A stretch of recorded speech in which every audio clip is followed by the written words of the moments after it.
para a gente começar, gente.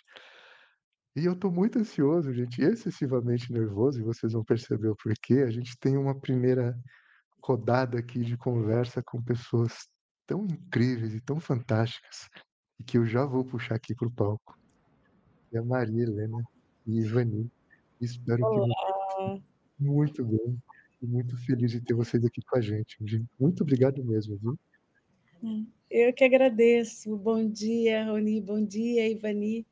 Muito, muito, muito feliz de estar aqui nesse espaço, né, nessa roda de conversa sobre esse tema tão importante que é da imagem e da identidade da saúde mental. Bom dia, Raoni. Bom dia, Maria Helena. É uma alegria estar com vocês. Acho que o diálogo da psicologia com a psiquiatria vem sempre bem a calhar, desconstrói mitos, abre a aproximação com a nossa sociedade e o cuidado em saúde mental. Estou bem feliz de estar aqui.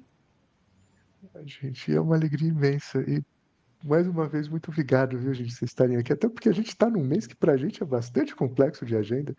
Então, me Sim. sinto muito honrado. Muito obrigado, viu?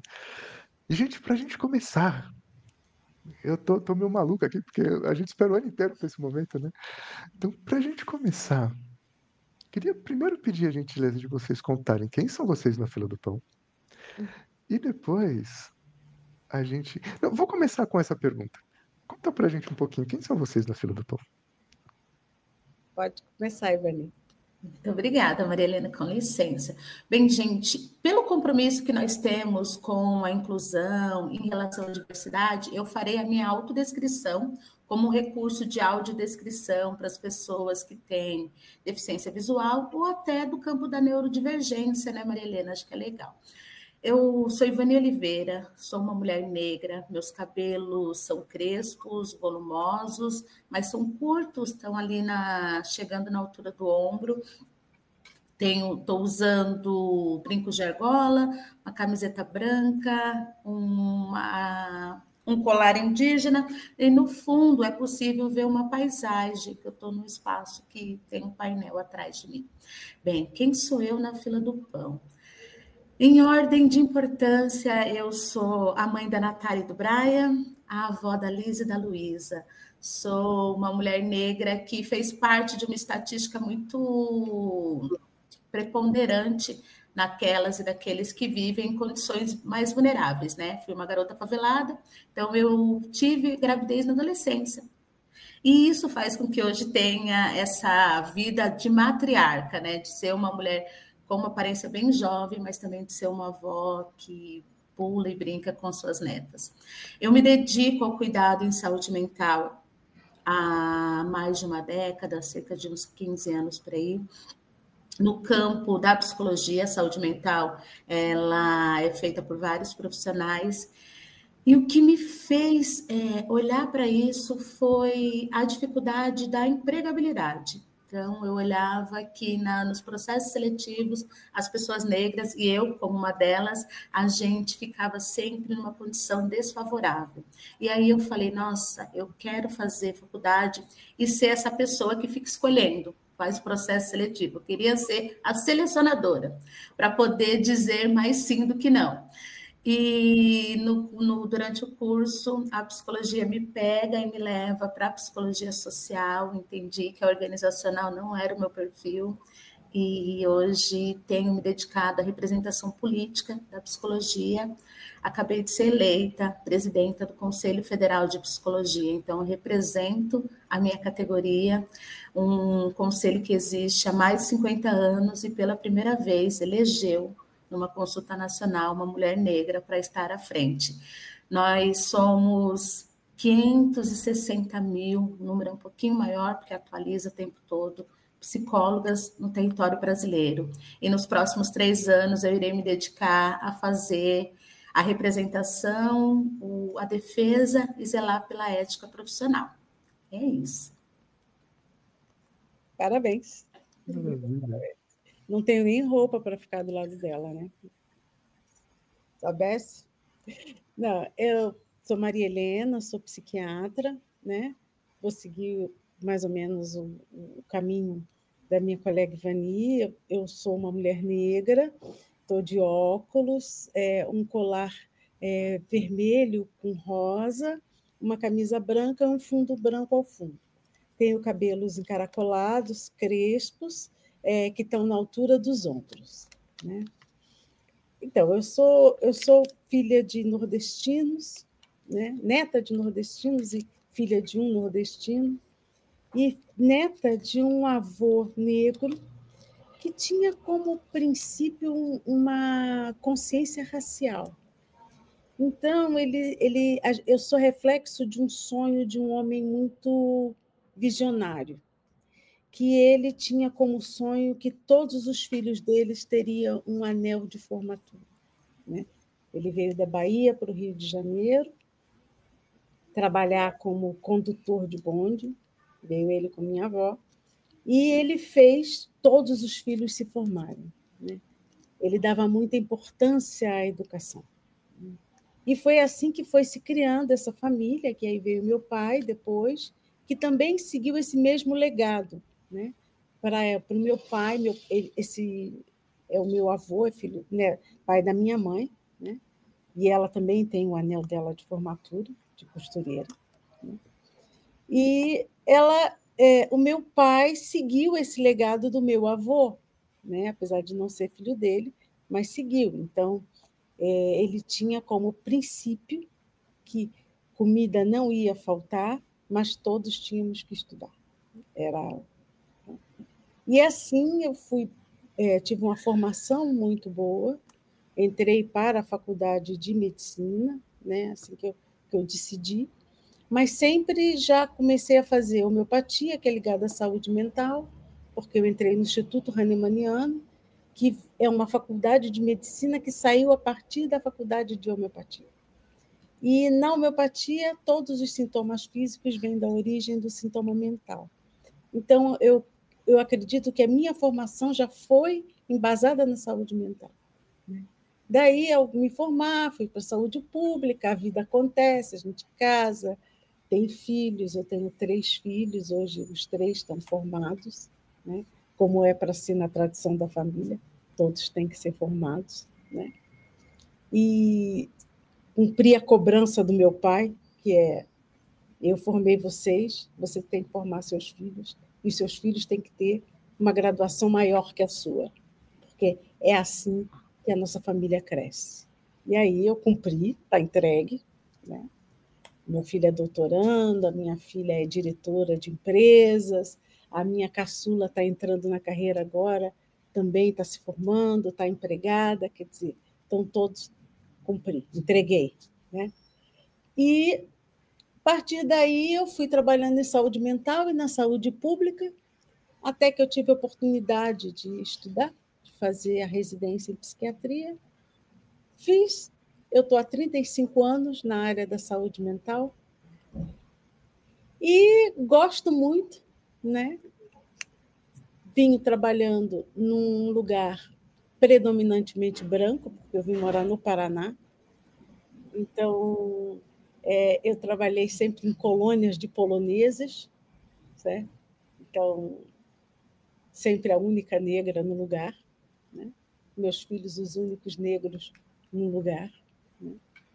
Mas senti todos os reflexos desses olhares e tudo mais, e acabei começando a trabalhar com a Afro Saúde, que é quem me trouxe aqui, né? Conheci o Raoni e estou aqui nesse fórum maravilhoso para discutir essas questões da saúde mental na identidade afro-indígena.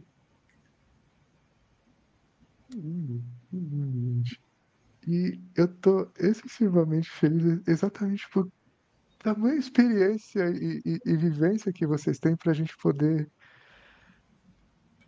aterrar um tema tão complexo. E, gente, para a gente começar, eu queria pedir a gentileza de vocês poderem comentar um pouquinho o que significa beleza para vocês e como o racismo atravessa esse significado dentro da jornada de vida de vocês. Acho que a gente está criando uma metodologia. Eu vou lá, Maria Helena, porque eu estou a apostar no seguinte, que se eu errar, ela conserta.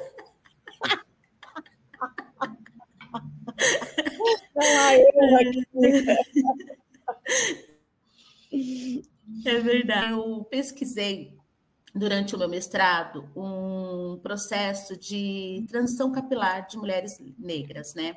Então, acho que tem algo se for para definir conceitualmente o que seria beleza, a gente poderia dizer, no meu entendimento, que o que se entende por beleza hoje não é beleza, é a reprodução de uma imagem, a reprodução sistemática de uma imagem. Toda a sociedade ela é bombardeada por uma imagem e com essa informação um comunicado, uma narrativa de que essa imagem é o belo. Nessa reprodução nós temos a constituição de pessoas brancas, né, de pessoas de pele clara que têm uma categoria específica de traços faciais e de textura de cabelo. Então, o que tem sido convencionado nessa imposição, nesse bombardeio de imagens que todas nós recebemos, seja na novela, na construção da letra de uma música, seja numa revista, é uma ideia de beleza como propriedade de um grupo racial, do grupo racial branco. Isso não é beleza. Beleza é aquilo que captura o nosso olhar, a nossa percepção, a nossa senso-percepção. É aquilo que dá vontade de ficar admirando de uma forma desinteressada. E aí é bem interessante a beleza das flores. As flores, elas são distintas em tamanho, formato, né? Elas são distintas até de regiões e de lugares. E é possível admirar a beleza de flores sem a gente precisar categorizar. Essa daqui não é bonita, essa daqui é feia. Mas, infelizmente, no âmbito da humanidade, das relações que nós vivemos hoje, beleza tem sido a imposição da repetição de um padrão dominante. Historicamente, sempre foi assim. É a elite que dita o que é belo, tanto que a gente tem na história da humanidade um período em que era muito bonito ser uma pessoa que hoje nós categorizamos como obesa, né? Uma pessoa gorda já foi muito bonito, porque representava que ela tinha poder, que ela tinha acesso aos alimentos, diferente de outras camadas da sociedade, o próprio povo. Mas na minha pesquisa, quando eu vou pesquisar transição capilar, ela chega num nome muito interessante, né? Então, o título é Versões de Mulheres Negras sobre a Transição Capilar, um estudo sobre um processo de descolonização estética e subjetiva. As mulheres negras, foi muito interessante que tanto eu como Maria Helena, a gente se autodescreve falando dos nossos cabelos, é importante, porque é um aspecto da nossa humanidade que foi negado, que foi atacado, que foi ofendido. Ancora-se nos cabelos das pessoas negras xingamentos, ancora-se no cabelo das pessoas negras ofensas racistas.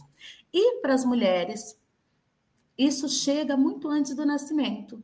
Quando um casal está grávido, uma família está gestante, o desejo que se expressa ali é que, nossa, tomara que o cabelo pareça com o cabelo de fulano. E aí, quando você vai verificar o cabelo de fulano, né, o cabelo, o olho, nossa, tomara que pareça com... Esses desejos estão dizendo sobre um desejo anti-negritude. Durante muito tempo foi assim. Desejava-se que as crianças chegassem nas famílias negras e nas famílias interraciais com traços de pessoas brancas. E um deles era o cabelo. Hoje a gente vive um processo de modificação, de reconfiguração das relações raciais. Um processo doloroso, mas para mim um processo real. Nós temos, acho que graças a iniciativas como o Raoni está trazendo aqui, pessoas negras desejando terem filhos negros, pessoas negras passando pela transição capilar e assumindo os seus cabelos crespos na curvatura e na textura que eles possuem, sem precisar imprimir em si uma característica que é do grupo racial dominante, né? Que se diz dominante porque está nos lugares de poder e tomada de decisão. Então, acho que dizer sobre beleza é uma decisão, é uma tomada de decisão. nós decidimos, como Conceição Evaristo foi citada, a gente decidiu não compactuar com a imposição de um padrão único de beleza. Existe beleza nas pessoas indígenas, nas pessoas negras, nas pessoas afro-indígenas, nas pessoas de ascendência asiática, e espero que mais nenhum grupo ceda ao embranquecimento do que pode vir a ser entendido como beleza. Acho que vou por aí. Então, quando se fala de beleza, tá? Que sobre o olhar da psiquiatria, né? Da saúde mental propriamente dita, eu entendo beleza como a busca da harmonia, né? E essa busca de harmonia veio tanto do ponto de vista matemático, né? Tanto que as pessoas que lidam com moda, eles às vezes falam da questão quantos centímetros tem que estar. E a beleza, ela é muito ligada à objetificação do corpo, né? A ponto de se medir e saber o que é belo. Tá? Isso é uma curiosidade da humanidade como um todo, há muitos e muitos anos, desde que o homem é homem, desde que o homem se compara. E é uma necessidade humana de se sentir pertencente. A partir do momento que você precisa pertencer a um grupo, você quer saber se você está ou não no padrão, se você vai ser ou não aceito, se você vai ser ou não incluído. E houve um grupo dominante que estabeleceu as normas do que é certo, do que é errado, e aí, com isso, veio o que é belo.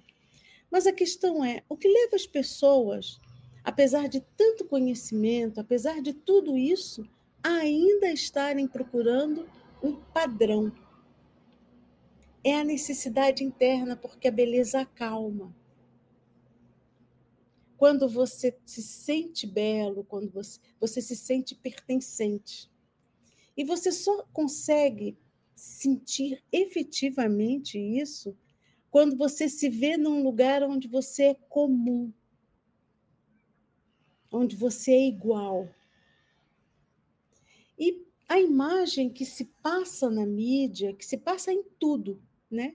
Que o normal existe a pele normal, a pele seca e a pele oleosa. E quem tem pele oleosa quer ter pele normal. Quem tem pele seca quer ter pele normal. Ora, mas a pele seca também é normal. A pele oleosa também é normal. E isso é o que direcionou toda a indústria de cosméticos. A gente tem uma necessidade, enquanto humanos, de estabelecer um padrão para seguir. E eu acho que o grande paradigma que a gente tem que começar a trabalhar o padrão sou eu. O padrão são os meus ancestrais. O padrão é a minha história. O meu modelo de beleza sou eu. Da onde eu vim. Que aí você vai encontrar harmonia. O que eu vejo na clínica, tá? São as pessoas, tanto as negras, mais em quantidade maior do que as pessoas claras, até porque numericamente, né, aonde eu vivo, né, é diferente. Como o negro é visto como um objeto, mas não só o cabelo, mas o corpo, a bunda grande. Agora está na moda, né? Todo mundo quer ser preto, então está todo mundo né? Então, você vê que é uma desconstrução do corpo branco para ficar parecido com o corpo negro, então estão tudo colocando lábio, né? Lábio, bunda, peito, que são características da mulher negra, né? E aí eu trago a experiência de uma mulher negra que viveu numa época da Belle Époque, na época da moda, tá? No início, no início do século XIX, né? Que é a Vênus de Etentote. não tem como a gente falar de beleza sem falar dessa mulher, que foi uma mulher comprada da África, levada para a Europa, uma mulher extremamente sensual, que fugia dos padrões de sensualidade da Europa da época, e que, se olhar aquela mulher e olhar as mulheres como elas se vestiam naquela época, as mulheres brancas se vestiam e colocavam adornos para ficar como a Vênus de Etentóten era nua.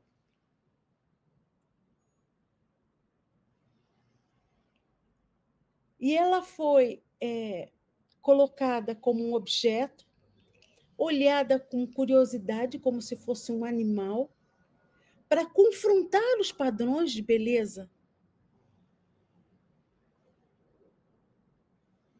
E até que ponto nós, tanto mulheres como homens negros, e eu tenho visto isso bastante, vêm sendo utilizados da mesma forma que a Vênus foi utilizada. O quanto a indústria do cosmético não está fazendo a mesma coisa, guardando as devidas proporções.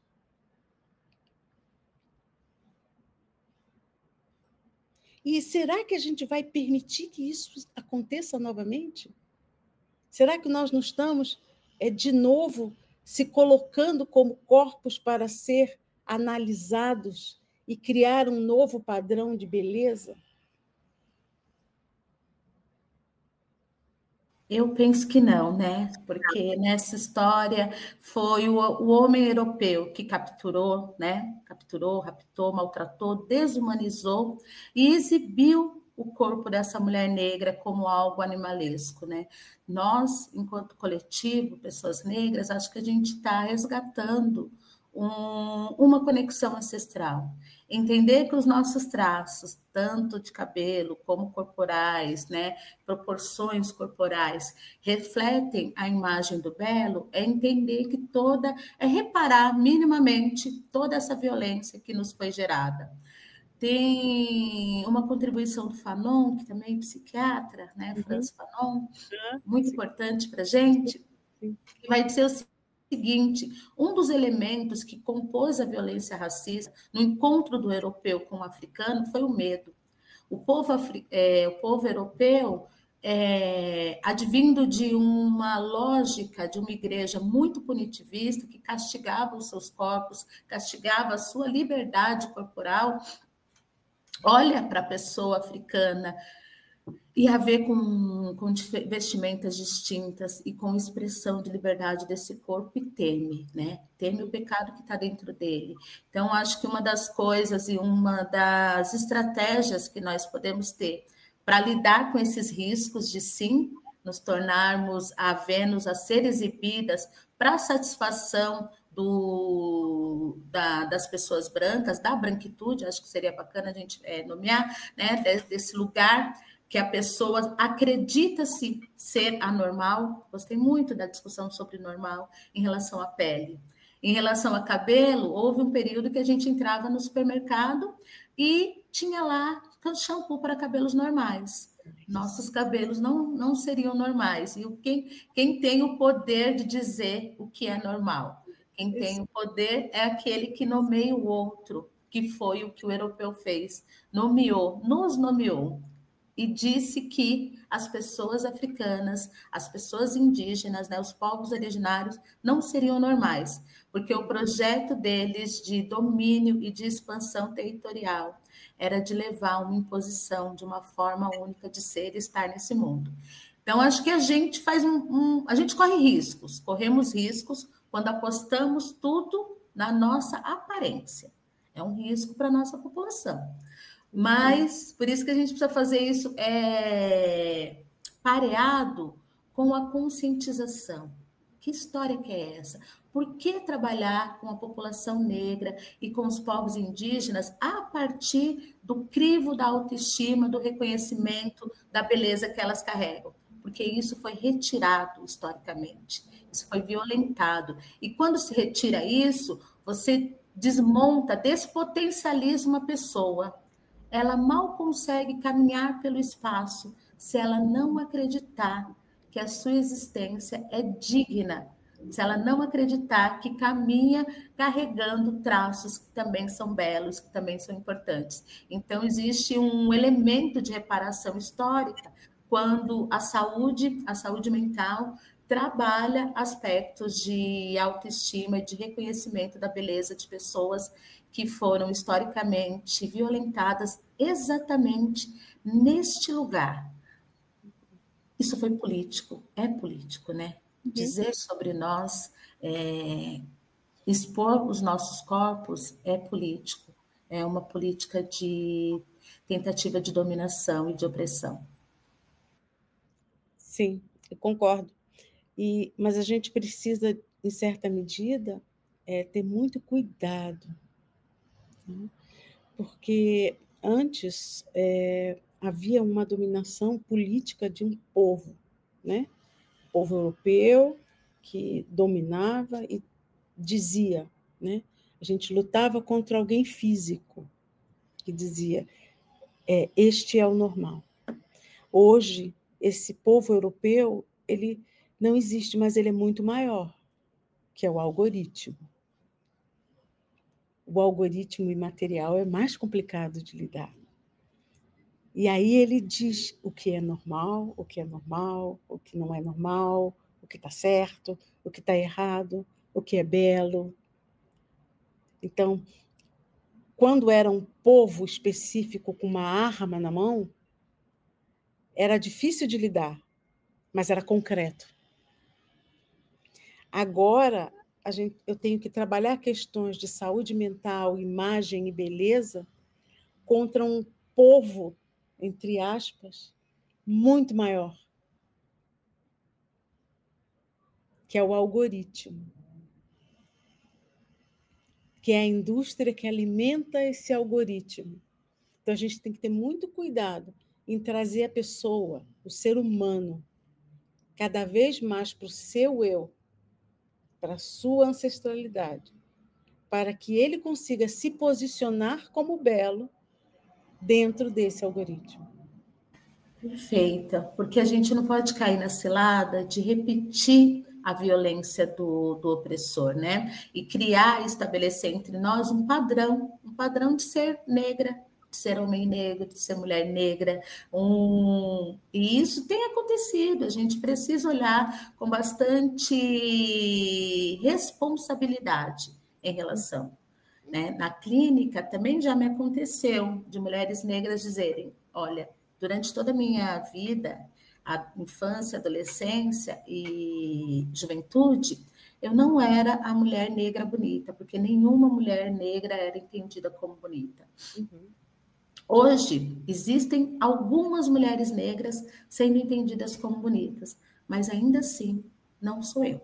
Porque o padrão da mulher negra hoje, entendida como bonita, com todo respeito, que são divas. Sharon Menezes, Thaís Araújo, Cris Viana. As mulheres de pele mais retinta, que é o primeiro tom da humanidade, as mulheres negras de primeiro tom, elas não estão no registro cinematográfico no Brasil, não. As mulheres de primeiro tom, com cabelo que não vai crescer com uma curvatura que cacheia, que agrada, que balança, essas mulheres não estão conseguindo desfrutar das portas que se abrem para a beleza, dos tapetes que se estendem para a beleza negra. A beleza negra ainda precisa ser democratizada entre nós. A gente precisa conseguir reconhecer de uma forma larga e ampla a beleza da mulher retinta, né? A singularidade da beleza daquelas e daqueles que carregam o primeiro tom da humanidade. É um desafio. E que bom que Maria Helena vem e nos alerta em relação a isso. A gente precisa tomar cuidado. E o que eu vejo, tá? Assim, você citou a Sharon Menezes, Thaís Araújo, são belíssimas, isso é um fato. Mas, se olhar, são europeias pintadas de preto, porque a feição é fina, tá? Então, são traços que se pintar de branco fica muito parecido. A própria Lupita, tá? Ela parece uma europeia. Se pegar uma inteligência artificial e pintar ela de branco, ela vai virar uma mulher branca bonita. Então, até que ponto a gente, aceitando essas mulheres como belas e como padrão de beleza da mulher negra, a gente também não está escravizando a mulher negra dentro da própria negritude? A gente precisa ter esse olhar. Então, é importante você estimular a pessoa a trazer as fotos da sua própria família. Vamos lá. Olha só, olha como é que era bela a sua mãe. Olha de onde você veio. Olha onde estão os teus iguais. Como você é bela. Importante. Acho que eu sou muito esperançosa, né? Sempre penso que nós estamos num processo de luta e de reconfiguração. Tem uma atriz que tem se destacado, eu não sei se é Belice Pombal, que tem a pele retinta, né? Que carrega o primeiro tom. E que não apenas isso, tem um corpo amplo, um corpo majestoso, e não algo que está dentro desse padrão do manequim da passarela. Que eu acho que esse também é um desafio. Na imposição que o poder traz, né, do grupo dominante, de dizer o que será entendido como belo, tem uma imposição de corporalidade, de altura, de peso, de centímetros. Nós vivemos no país que elegeu a mulata globeleza, né? Durante muito tempo, a gente tinha, no período do carnaval, a exibição de um corpo de uma mulher negra, e que todo mundo se dobrava, porque, de fato, era muito bonito, uma perfeição. Mas é representativo de todas nós, mulheres negras? Não, a gente tem um corpo tão distinto, a gente tem um corpo tão singular, né? Os povos africanos, a África, ela é tão imensa e é tão injusto. Dos estudos que mais me choca é descobrir que o mapa mundi, ele diminui o tamanho do continente africano. O continente africano é muito maior do que está registrado nos mapas. Isso é perturbador. Então, assim, a gente está falando de mais de 50 países em que tonalidade de cor e formato de corpo são muito distintos. E é de lá que vem a nossa herança ancestral. Logo, a nossa herança ancestral, ela não corresponde a um padrão único. A nossa herança ancestral traz formatos muito diversos e experiências ancestrais muito diversas.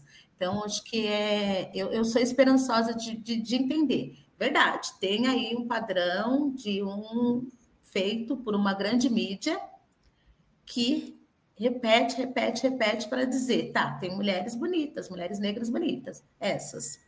E aí a gente tem que fazer o esforço de identificar, reconhecer, olhar para a Zezé Mota, olhar para outras mulheres negras que também estão na construção da mídia, da imagem da mulher negra na mídia, e reconhecer a beleza que elas carregam, que elas trazem para nós. Sim. Legal essa coisa do tamanho da África, né? Eu li um autor, que eu não vou me lembrar o nome agora, que aí ele coloca assim, olha, a África engloba a Europa inteira e toda a América Latina juntas dentro. Esse é o tamanho da África. A Europa e a América Latina são a periferia do mundo. Eles são povos periféricos. E por que o povo negro vive na periferia? Se nós somos o centro.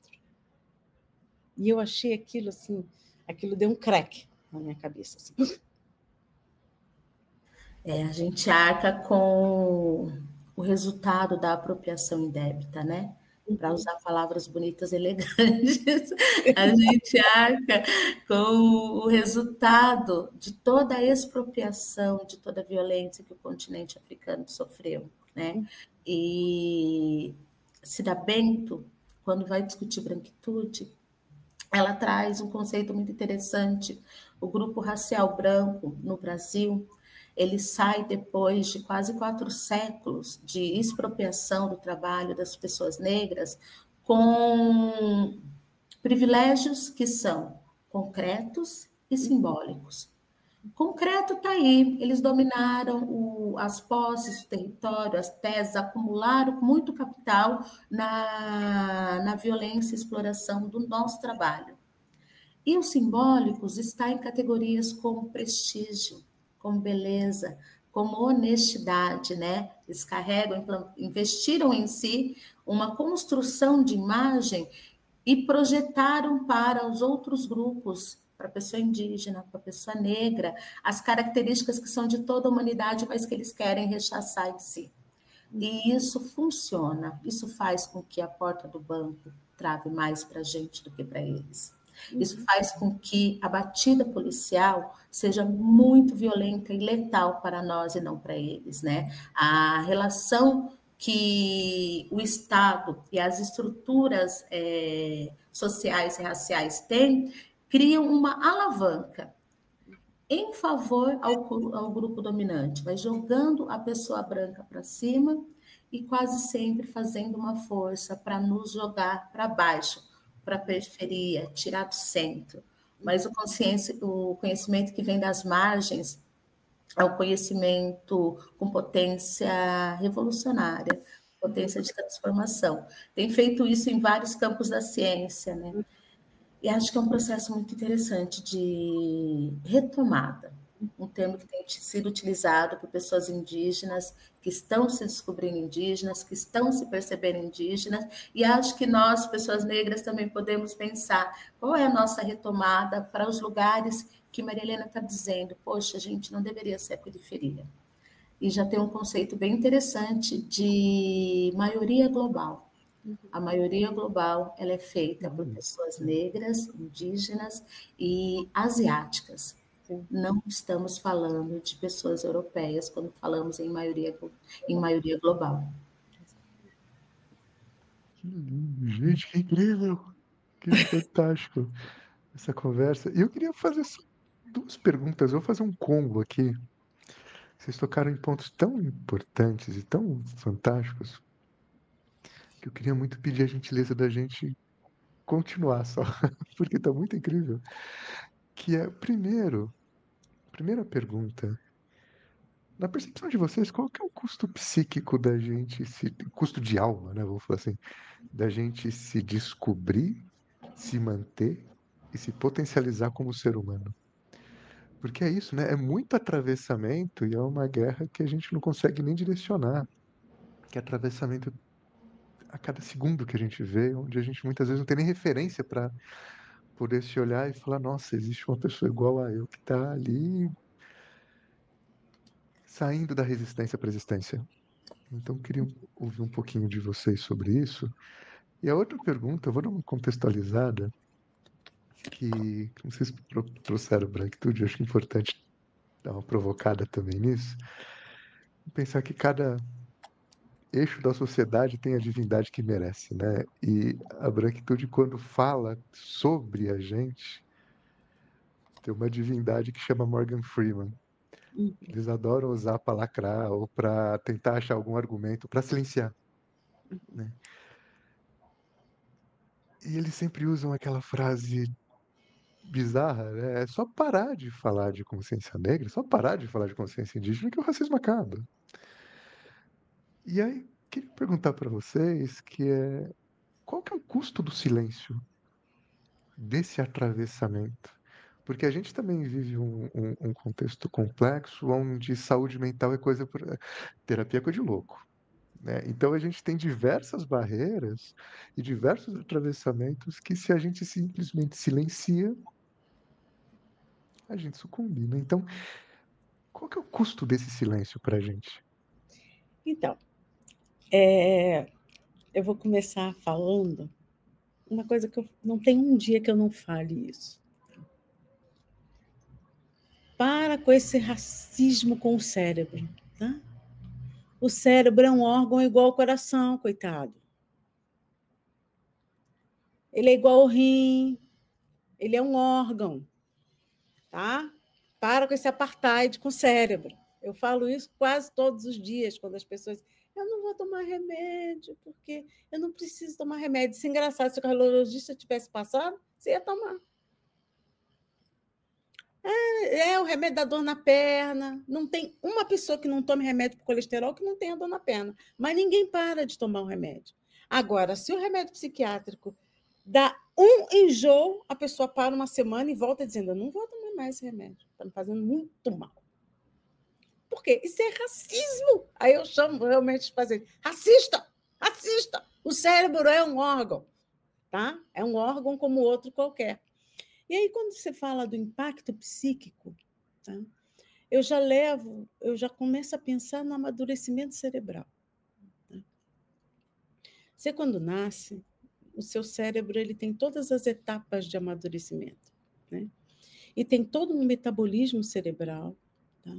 De um sistema que faz com que você fique vivo, né? Do sistema nervoso autônomo, que organiza tudo, tá? No teu cérebro, e ele é quem toma conta da tua vida psíquica, vem dali. Né? A criança, quando ela recebe impactos emocionais fortes, ela começa a ter uma alteração desse sistema ativador. Então, ela se torna tímida, ou ela se torna hiperativada. Existem vários impactos disso na formação do ser humano. E isso vem do olhar. Do olhar que ela sofre. Ela não precisa nem ter sofrido uma agressão verbal propriamente dita, uma agressão física propriamente dita. É um olhar. Então, o impacto é imensurável. Eu digo que as pessoas negras, elas saem já na largada atrasadas. Porque já tem aquele olhar diferente. E aquele olhar gera uma reação bioquímica muito forte, que praticamente impede, diminui a expressão emocional, a expressão física, mental dessa pessoa.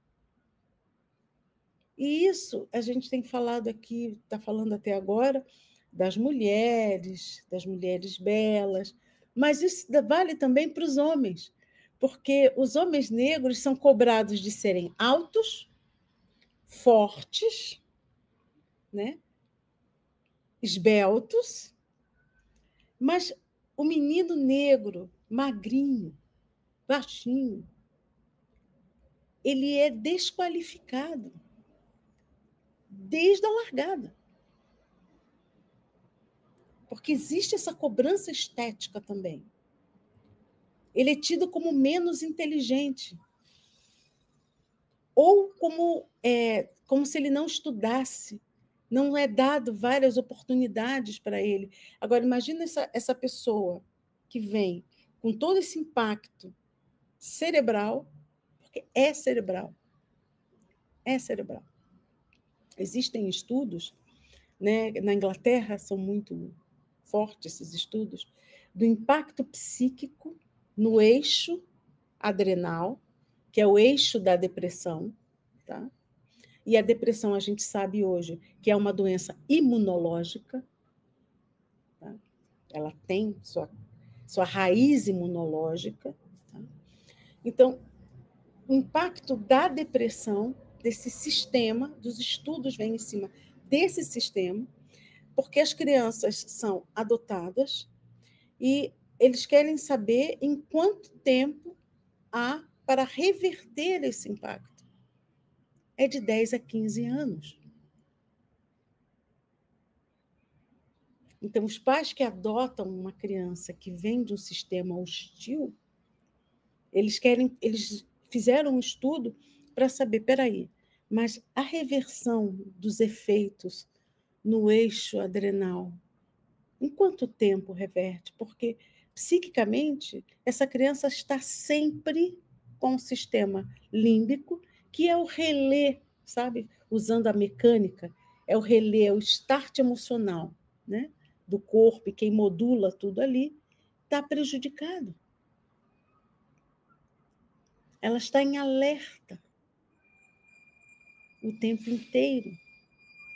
Então, quando você pergunta qual é o impacto psíquico, é imensurável. E a gente tem que ter esse alerta, a gente tem que ter esse cuidado. A gente, como antecessor alerta, a gente tem que ter esse carinho com os nossos. De chegar e dizer, calma, vamos, eu te acolho. Vem cá. Porque ele está sofrendo. Só que ele não tem consciência sempre. Mas ele está sofrendo. Eu gosto muito de dizer, né, que a psicologia ela tem uma dívida histórica com as pessoas negras e indígenas. Acredito que outro conhecimento também tem uma dívida histórica. Dentro da psicologia e também da psiquiatria, alguns termos foram criados para fazer a manutenção da dominação e do processo de escravidão, né? Um deles, muito provavelmente Maria Helena conheça, que é da drapetomania. Teve um período de uma pseudociência que criou esse termo como um diagnóstico para as pessoas negras escravizadas que fugiam do seu senhor. Então, atribuía-se a elas uma doença mental. Elas eram ainda classificadas como adoecidos mentalmente, porque tinham essa tendência a serem fugitivos, não aceitavam a sua realidade, fugiam, e para elas, enquanto forma de tratamento, era a violência coercitiva. Tudo isso receitado e sustentado por uma ciência.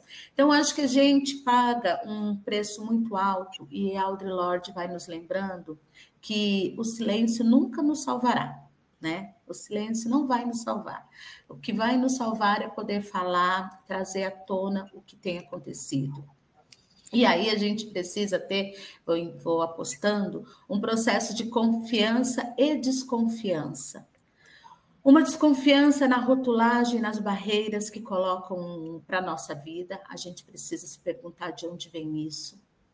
E uma confiança em algo muito importante, que é um elemento para a nossa saúde mental, que são as nossas forças internas. A forma como a gente resolve nossas crises, como nós somos resistentes e não apenas resilientes, né, diante de alguns processos. Penso que se uma criança vem com um sofrimento que para ser revertido, tratado, vai levar 10 anos, é hora da gente dizer que a sociedade racista gera um sofrimento de impacto tão profundo que o custo desse sofrimento, ele é longínquo de tratamento, ele é duradouro, é tão pesado. Eu acho que é hora da gente dizer, para além de que o racismo e a violência racista afeta e tem efeitos psicossociais na vida das pessoas negras e indígenas, nós precisamos dizer que as pessoas racistas geram isso. As pessoas racistas fazem com que a violência que elas direcionam de forma permanente, ininterrupta, constante em nossas vidas, gera em nós um custo muito alto, né? Um custo de cuidado, compreensão e investigação disso em nossas vidas, que não é fácil de resolver. É importante porque a gente precisa descolar a pessoa negra de uma existência sofrida e fazer a seguinte construção. Toda pessoa, ou qualquer pessoa, teria consequências psicológicas gravíssimas sendo colocada nas situações adversas que a nossa população tem sido colocada. no desemprego, no descrédito, no desmerecimento, nesse olhar que Maria Helena falou, é um olhar que tem um impacto, que tem uma reação. Esse olhar, que é o olhar da desconfiança, a Grada Quilomba vai dizer, o racismo, ele é feito de políticas sádicas. Essa do olhar é uma política de inspeção. Quando a gente chega nos lugares, os brancos nos olham como, o que você está fazendo aqui? Como se não tivéssemos que estar nesses lugares. Esse olhar comunica. E o que a gente precisa, e a sociedade toda, se for aliada real, é denunciar esse olhar. Colocar no ridículo essa violência que tem sido mantida, atualizada, sofisticada pelo racismo há muitos anos, com o desejo de voltar para um período no qual nos colocavam sobre constante subordinação, né? E não aceitam nos ver em igualdade. Então, acho que é importante de dizer, você só me olha assim porque você não é. A palavra capaz não é bem aceita, mas é a que veio. Capaz de suportar que a minha existência é tão importante quanto a sua, né? Você ainda não atingiu um espaço de humanidade, de me olhar com dignidade humana, né? A sua forma de segurança, eu gosto muito de pensar nisso. Existe uma segurança emocional e psicológica que a branquitude construiu em cima da nossa humilhação. Para poder se sentir bonito, precisaram nos dizer feios. Para poder se sentir inteligente, precisaram nos dizer pouco inteligente. Para construir em si uma imagem de honestidade, de prestígio, construíram para nós um lugar de desonestidade, de prestígio. Os crimes mais absurdos que acontecem no país e no mundo estão no campo da branquitude, né? Mas aí não responde sobre a raça. E aí queria pegar nesse lugar. Quando Raoni fala de que a branquitude gosta muito de trazer uma fala de Morgan Freeman, é importante a gente visitar a entrevista inteira. Ele estava sendo entrevistado por um apresentador que é judeu. E esse homem branco judeu pergunta a ele sobre a consciência negra. E a forma como ele responde, antes do corte, de que precisamos de uma consciência humana, ele está dizendo para o apresentador se é confortável, ou se seria confortável para aquele apresentador responder o tempo todo sobre uma consciência judaica. Aos judeus, nós não reivindicamos que eles falem o tempo todo sobre serem judeus. Os apresentadores da TV brasileira são judeus. E eles não vão falar o tempo todo sobre isso. Eles não são convocados desse lugar. Então, quando Morgan Freeman responde, ele está dizendo desse campo, né? Eu sou um homem negro, eu sou um ator negro, eu tenho uma vastidão de coisas para que você possa me perguntar, que você possa querer saber de mim.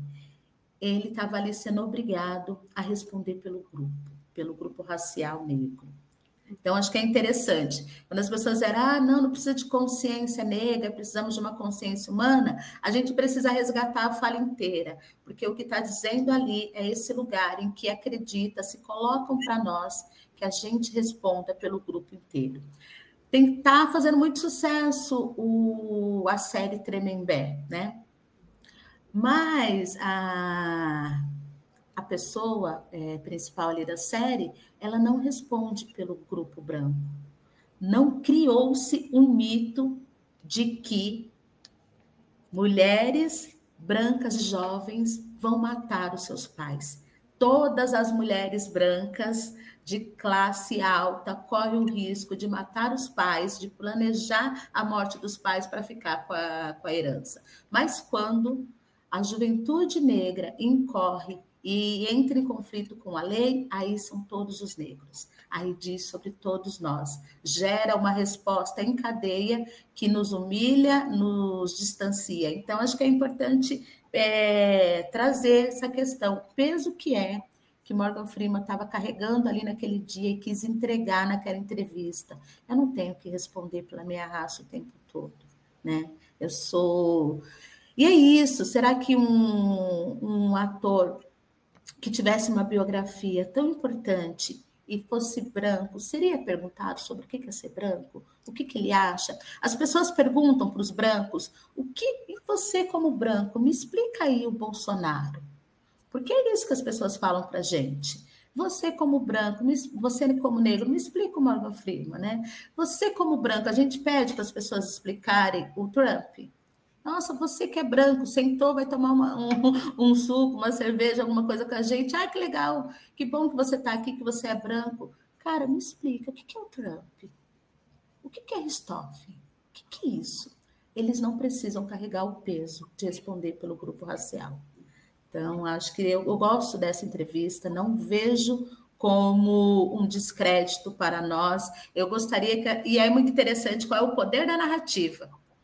Porque fizeram um corte, uma seleção do que ele foi dito, e falaram, opa, isso aqui nos agrada. Aqui tem algo que é importante para nós. Vamos usar contra eles.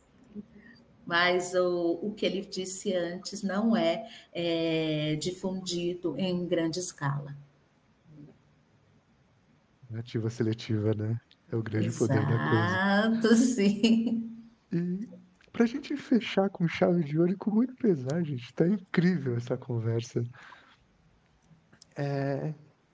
Maria Helena e Ivani Oliveira. É engraçado falar o nome inteiro, parece que a gente vai brigar, né? Parece que eu vou dar bronca. Mas por que seus ancestrais se orgulham tanto de vocês?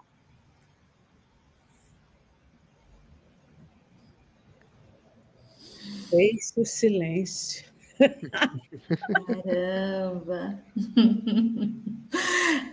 Meus ancestrais se orgulham de mim porque eu tenho realizado sonhos. Eu tenho realizado em vida sonhos de muitas nós. Um sonho que eu mesma sonhei, sabe? Quando recebia tantas negativas nas entrevistas de emprego e falei, quero mudar, eu quero selecionar, eu quero aplicar os testes, as dinâmicas, eu quero estar ali e olhar diferente para a pessoa que está em busca de um trabalho. Os meus ancestrais se alegram na minha existência porque eu carrego a coletividade. Carrego de verdade, eu sei que estar aqui com Maria Helena e com Raoni não é apenas a Ivani, é muito maior do que eu. Diz de um período em que não podíamos conversar em liberdade. Mas gosto de voltar um pouco antes do que fizeram de nós. A gente pôde sim, a gente pôde dançar, viver e conviver sem uma marca da opressão. Então, acho que pensar na história longa da humanidade e das pessoas africanas e nós que vivemos a diáspora negra, se alegram porque, de uma certa forma, estão vivos em mim quando eu não abandono e quando eu amplio a consciência racial do que é ser uma pessoa negra num país racista, ainda racista, infelizmente. Mas com convicção de que a gente vai mudar. Estamos em transformação, faço parte dessa mudança. Acredito que os meus ancestrais se orgulhem do fato de reconhecer, sim, que hoje eu sou reflexo de um sonho, de uma semente implantada, né? Os meus avós, lá atrás, né? Eles vinham com esse ideal, né? Estuda, educa, que esse espaço é teu. Né? Assim, meu pai, assim, filha minha, vai estudar, vai ser dona do seu nariz. E todas as quatro somos. Né? Ser, simplesmente ser. Esse ideal que eles implantaram. Eu acho que disso dá uma calma, um orgulho, uma ideia de continuidade, o reconhecimento que a raiz é forte, que é um jatobá ali, né? Tem uma raiz, tem uma história, né? Isso faz com que eles se orgulhem. Basicamente isso. Gente.